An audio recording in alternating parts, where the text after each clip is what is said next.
All You've right. done this before. Let's talk about game design. Jim, tell me about game design. Game design. You want to do something that you actually want to play yourself, and yeah, don't reinvent the wheel if you don't have to. There are tons of open licenses now for all sorts of systems.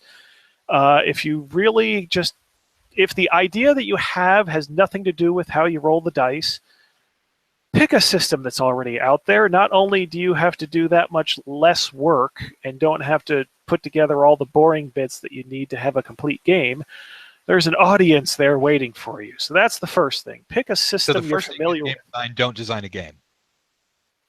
Yeah. Okay. Or realize that the rules aren't necessarily the game.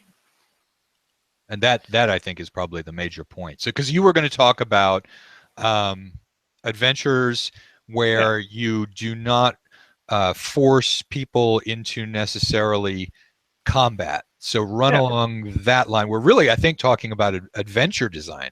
Are we? Yeah. Yeah, that's fair. When I write adventures, I have a central idea. What do I want this adventure to be about? What am I going to build around? It could just be a general atmosphere. It could be a specific set piece, and then or a specific result, and then build everything around it so it makes sense in some context. And then I intentionally throw in some monkey wrenches so I'm not just directing people to this one point I want them to. I put tools in there to completely subvert and ruin what I consider the main part of the adventure. Uh, that keeps you honest because there's nothing worse in an adventure that's like, here's the experience you're going to have from point A to point Z. That's just awful. So Some of your stuff is really scary. I remember the jokes that went around on the internet. I forget which of your adventures it is that begins with the characters coming across this. I think it was a field of dead people, and there's the one grave digger digging it up, and then the joke yeah. is that they're okay. You've got this under control. We'll see you later. Get the hell out of Dodge. Yeah. Yeah, they yeah, so you have that basic setup. And then what I like to do as far as combat is not have very much at all. Because there's a million cruelties in my adventures because I come up with I approach it that the adventure area is a very hostile environment. That there's a reason that whatever the problem is, it isn't being taken care of by normal people. It's got to be these idiot adventurers who don't want to get a real job, so they, get themselves all armed and armored up, walk into dangerous places to fight the supernatural, just so they don't have to farm.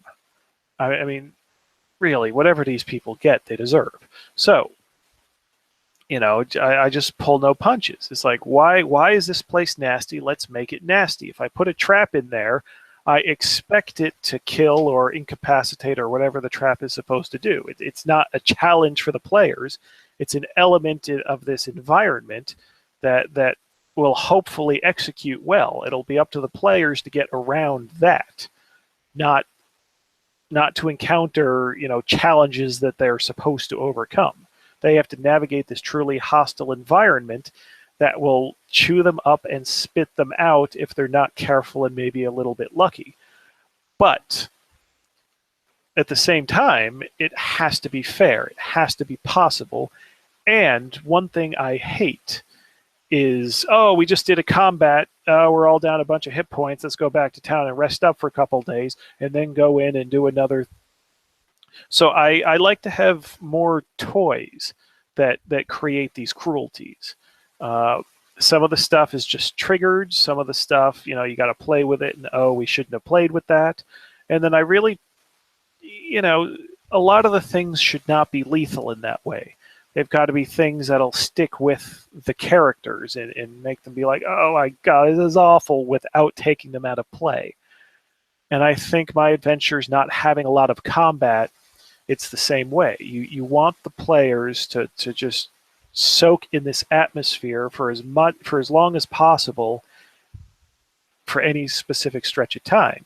So If you have combats, you're going to have that's more options for either the players to all die or become uh, or become so damaged that it's stupid to continue on. So they'll break the atmosphere and try to retreat.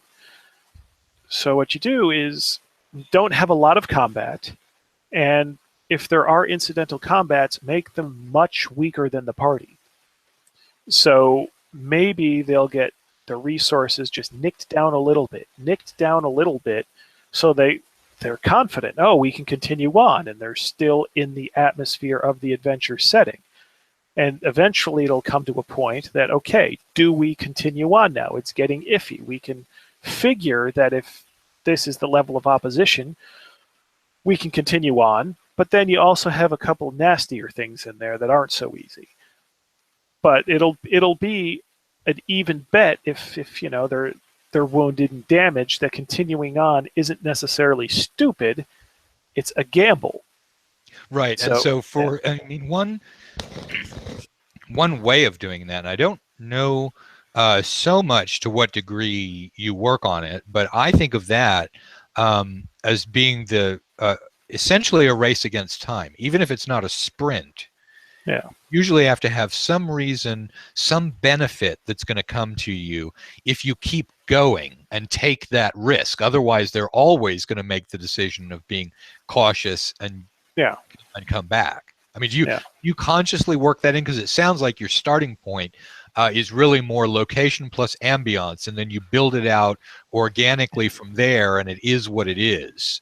Instead of focusing the course that they're most likely to take. So do you build a race against time into things where there's a reason to keep going as well as a reason to keep going? Not really, because I mean, Death Frost Doom, until you hit the big event, which is more than halfway through the dungeon, there's nothing pushing you forward. There's no wandering monsters. There's no. It's a sense of growing dread. But you can take as much time as you want, explore everything, and there's no time pressure.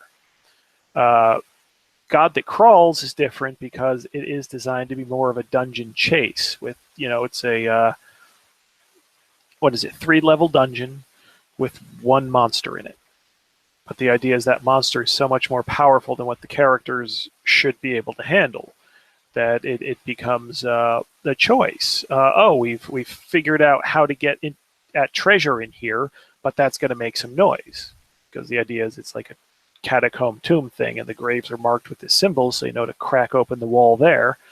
But that's going to make noise, and that's going to bring this thing. So what do? Do you try to get out, or do you actually go after this treasure? What are you going to do? And there's pros and cons each way, but that. Not exactly what I think you're trying to say. No, it's different. That's different from what I'm trying to say, and it's interesting to get a different perspective on it. One of the things I always harp on, and it's probably my biggest rule for adventure design, is giving the players meaningful decisions to make. And so it sounds like what you're describing with, do we break this out? Do we make noise? Are we going to fight the powerful monster? That you're building in those decisions, and that frankly those decisions are way more important than any sort of combat itself. Yeah.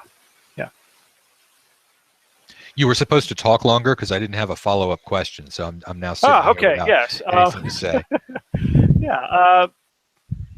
As I said, combats, I don't. It's not fair to say that I hate combats in a session.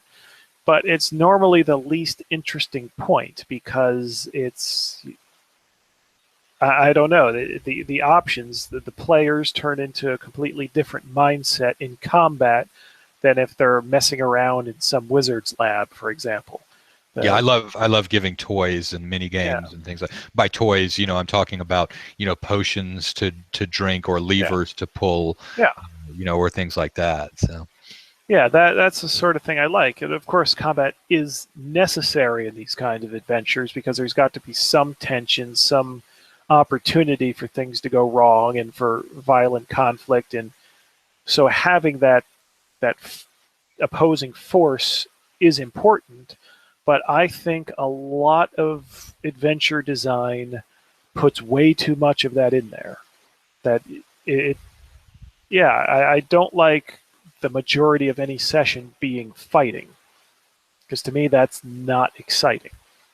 I'm wanting to find out what happens, and it's more interesting when the players get to argue with each other about what to do, especially if they know they're in a Raggi adventure. It's like, oh, we got to do something, but what do we do? Yeah, that's a great point. Okay, let me break off here and say, whatever version of D&D that it is that you play, imagine the hell out of it.